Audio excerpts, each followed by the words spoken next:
This is in no way, shape or form original content. However, I realized that first of all, when I visited Colombia in my most recent trip, I noticed a lot of words and phrases that I thought were kind of funny that we have in Colombia.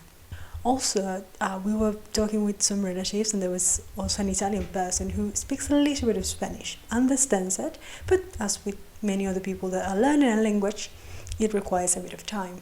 And while we were talking in Spanish, as we do, I noticed a couple of times we had to stop and explain phrases or words, which meaning, of course, directly translated would not have made much sense. I felt kind of bad because I was like, oh yeah, we're just going and going, but we have all of these things that we don't notice that we say or that we use, and they have a particular meaning for us. So today, considering that I'm already talking quite a lot about Colombia, well, I want to share some of it as well.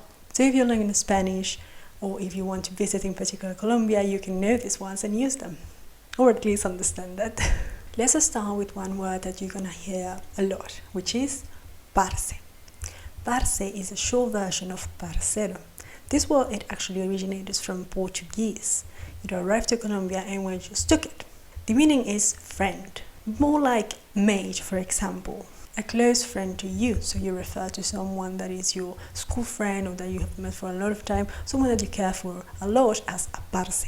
And you can refer to your group of friends as parceros. So the simple plural version where you add the S at the end. This is a colloquial term that most young people use. I wouldn't use it to refer to someone who is older than I am, like a lot older, and I wouldn't hear usually elderly people saying these words, or at least like adults. Next, we have an expression, but for these expressions, you need to go into the words, starting with olla. Olla is cookware, straight up pan, and you can use it for that. If you need to cook something and you need a pan, you can use this word.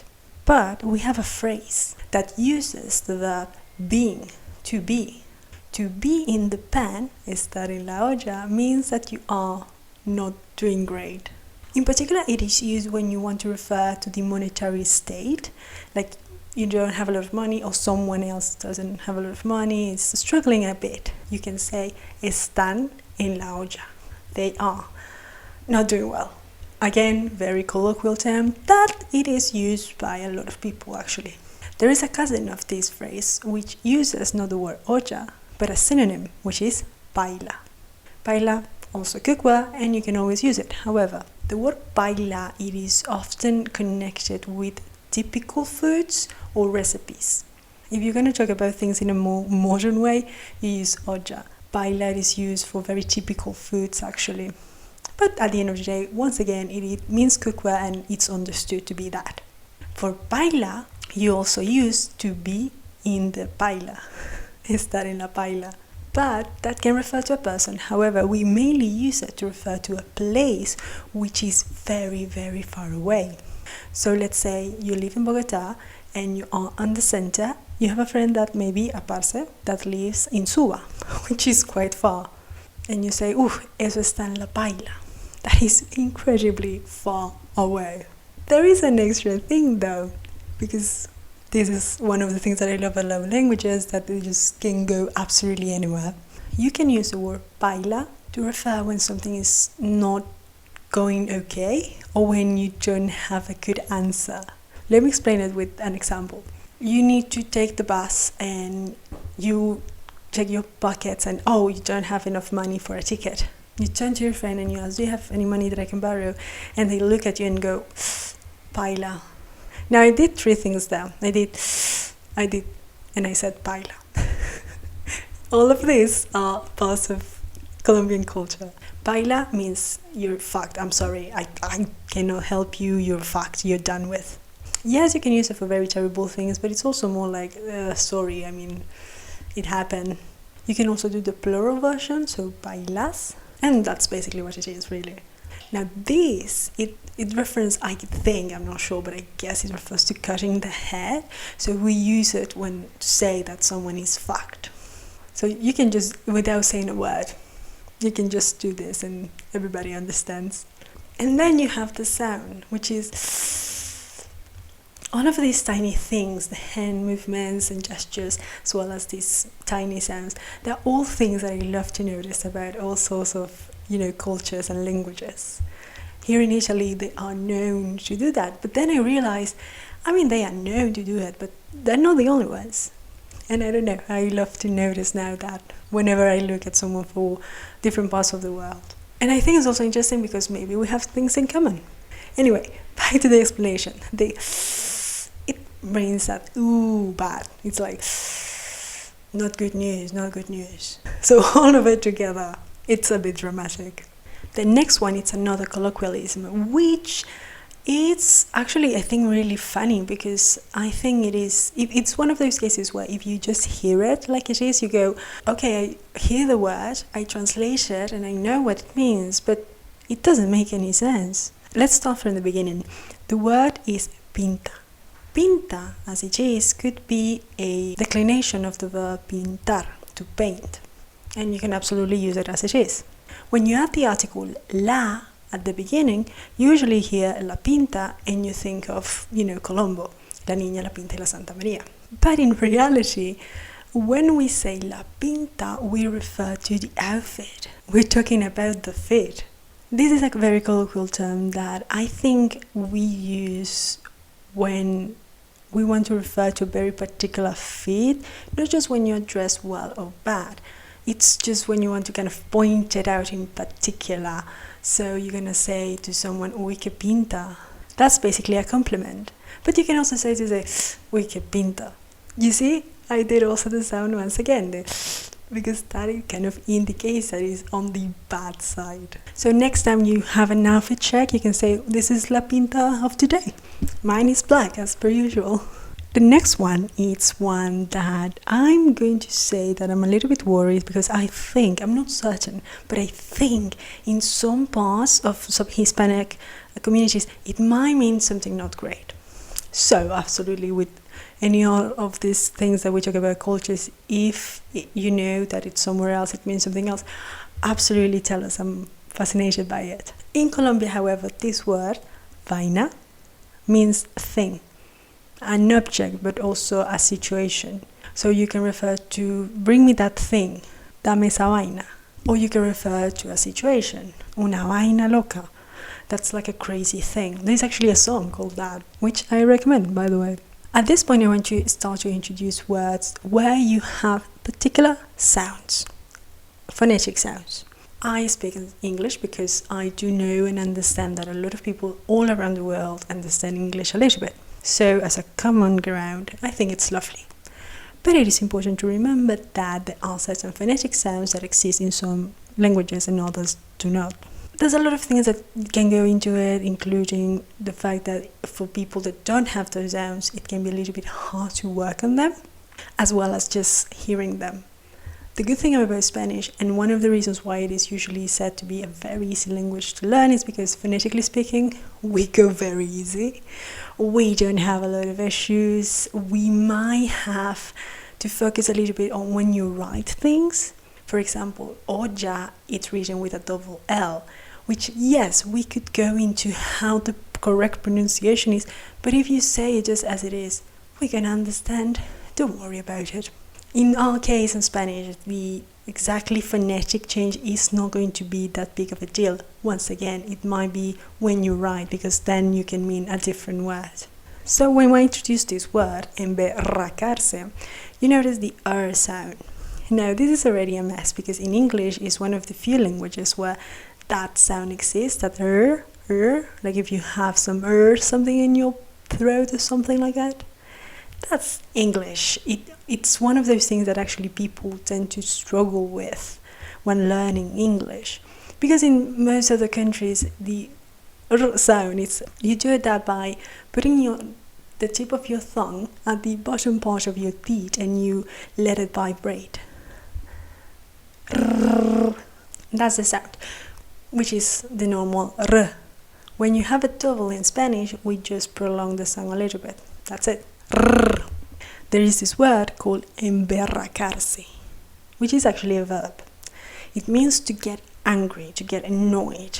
someone said something, or maybe you went around doing bureaucratic stuff, and as they usually are, they were very annoying, and something happened that you couldn't finish what you had to do. You get really angry and you say me emberraqué. But it's a very strong thing. The thing is that that word means that you get angry, but with a little bit more passion. Let's say that. Similar word is berraca or berraco. This is an adjective. This refers to a person that has a lot of strength. It is close to emberracarse, but it doesn't mean that someone is angry. It just refers to the character who maybe went through a lot and they are really strong-willed. So when people usually refer to someone like that, there can be quite a praise. Like, I don't know, someone in history, they worked so hard to do something, que berraco. But sometimes it is also used, but that's mainly for kids, at least that's how I notice it, that you can refer to a kid that's maybe a little bit naughty as a berraco, or berraquito, which is basically the diminutive. That's something about Spanish, I don't know why. We just like to use diminutives. If you can add ito or ita, they're gonna usually add it. As a kid, you probably heard at least once in a while someone referring to you, que berraquito.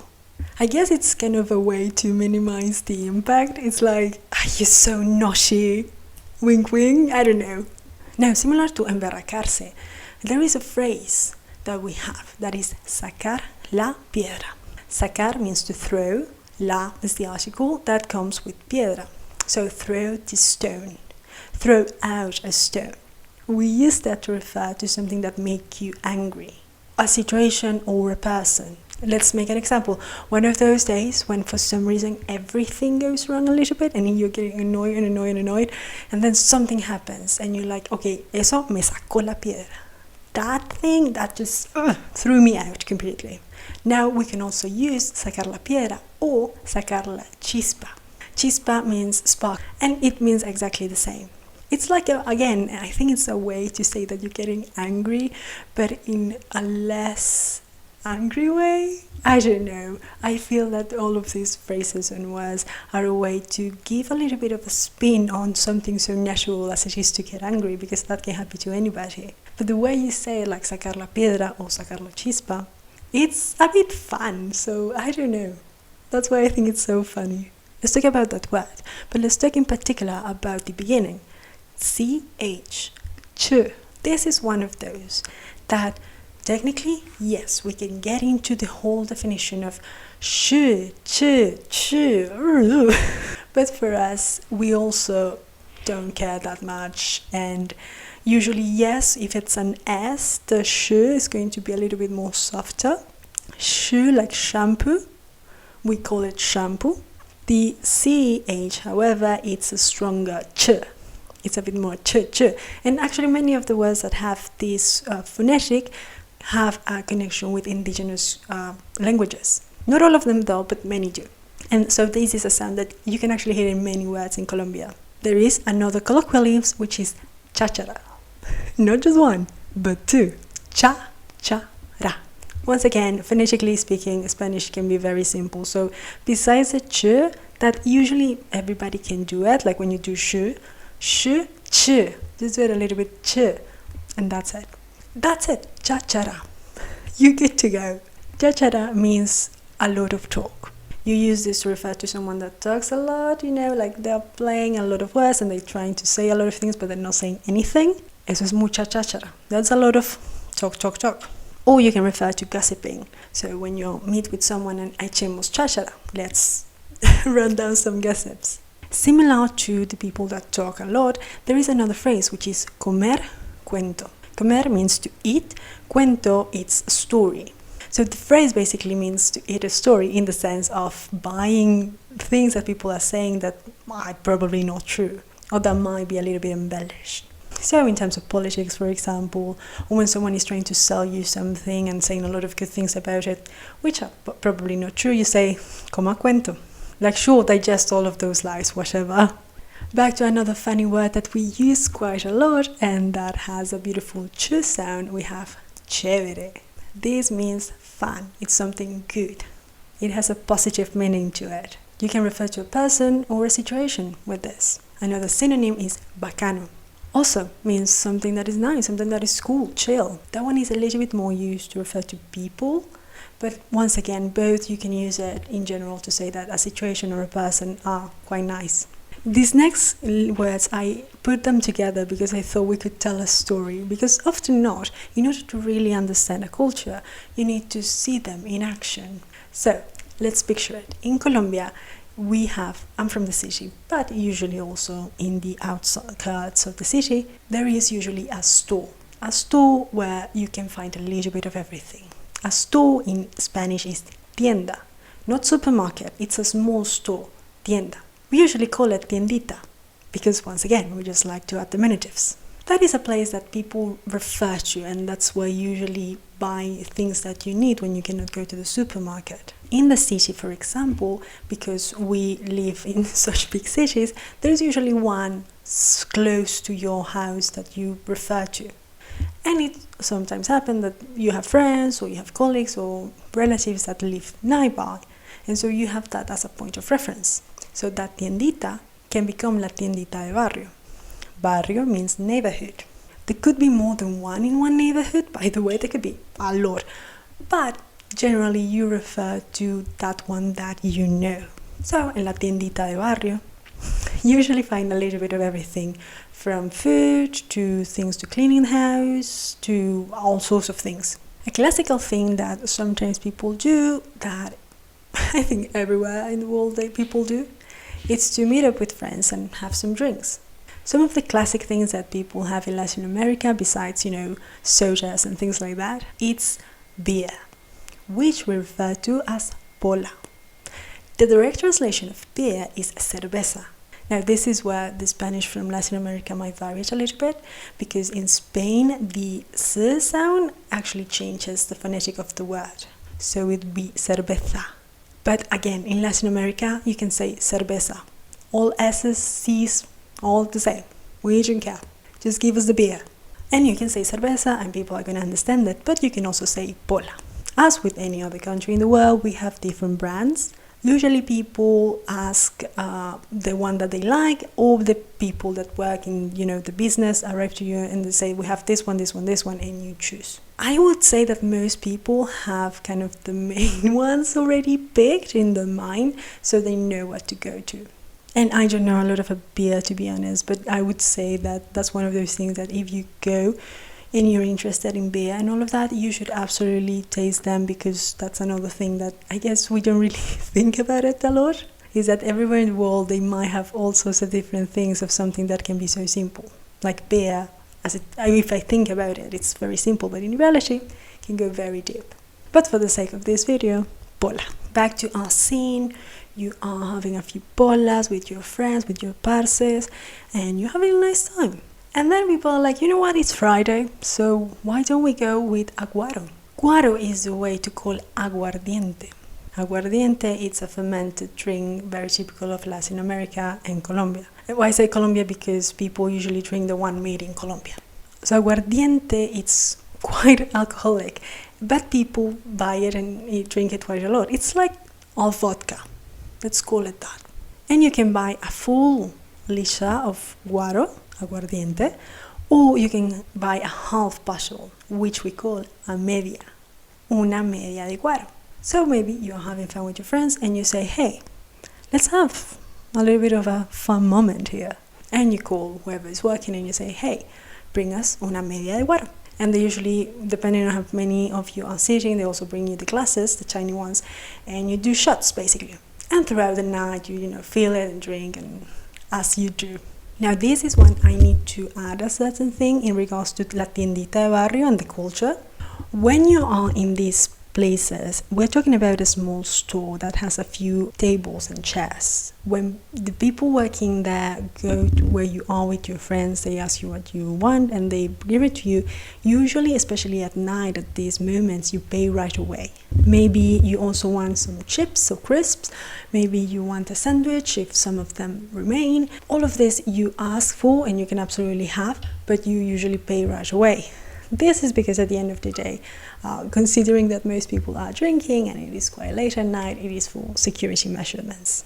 All this to say that if you go and visit and have this experience, there's not going to be a tap at the end of the day. When you all finish and you all get up and go to bed, no, you usually pay beforehand. With your friends, you are having some drinks, having a laugh, and making a lot of noise. We can refer to this as relajo. This basically means to make a mess, in terms especially of sound and like activity. Used by teachers, I would say that's something that, whoa, que es este relajo? Like you're making a lot of mess, shut up. You can, however, also refer to a mess in terms of an untidy room, for example. This is one of those cases where the word and the meaning, like straight meaning, depends on the context. A synonym of relajo is recocha. Similar thing, it refers to making a mess, having a fun time, so you're making a lot of noise, and yeah. While relajo can have a bit of, ambiguous meaning, like good or bad-ish, recocha, it's usually used for more fun times. Like you refer to a good time as, uy, eso fue una recocha. Like I don't know why it has this kind of deeper meaning of something that it was agreed upon to have been a good time. So yes, it was a mess, but it was a fun mess. And as it happens after you have your drinks, you visit with your friends, and in all of these occasions, after that, usually the next day, you're a bit, tired out of all of that partying. You can have a locha. This is used with the verb to have, actually. Tengo locha. It means that I'm kind of lazy. You wake up, you don't want to do much, you just want to stay in bed and do nothing. Locha. Or maybe you don't want to go somewhere because you're like, oh no, that's far away, or that's a lot of work. Que locha. Like, I don't want to do that. That's kind of a lot of work. You say, you know what? No, I'm not going to do that. I'm going to stay at home. Arrunchar or arrunchado. The verb is arruncharse. As you can see, we're reaching a point in which we have double R's and the chi sound. This basically means to be cozy, to stay cozy.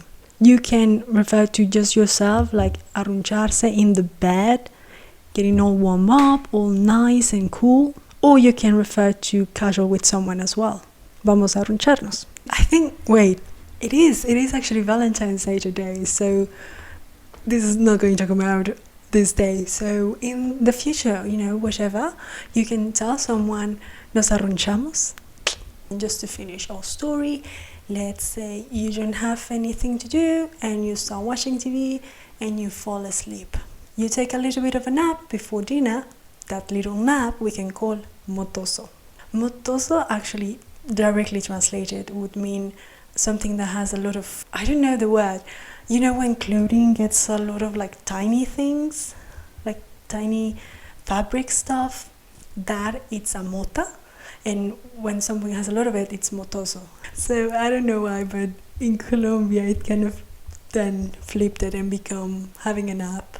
And maybe you even fall asleep until the next day because you were very tired. Usually when you fell asleep that hard, like when you get touch the bed and you're gone, we can refer that as foqueado. Foqueado, you refer to someone mainly.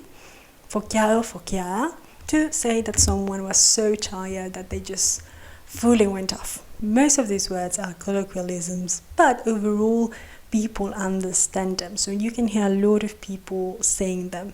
Yes, many of these words might be used mainly by a certain demographic, but once again, understanding them, basically everyone. You are absolutely welcome to use them, and I would actually love to know, if you knew any of them, but most importantly, in your native language, where you're from, do you have any particular way of saying these phrases? Or maybe, do any of these phrases or words mean something different where you're from? I would genuinely love to know. I'm fascinated by it. So tell me if you want, and in the meantime, I already talk a lot, so I'm gonna go. Have a nice day. Bye bye.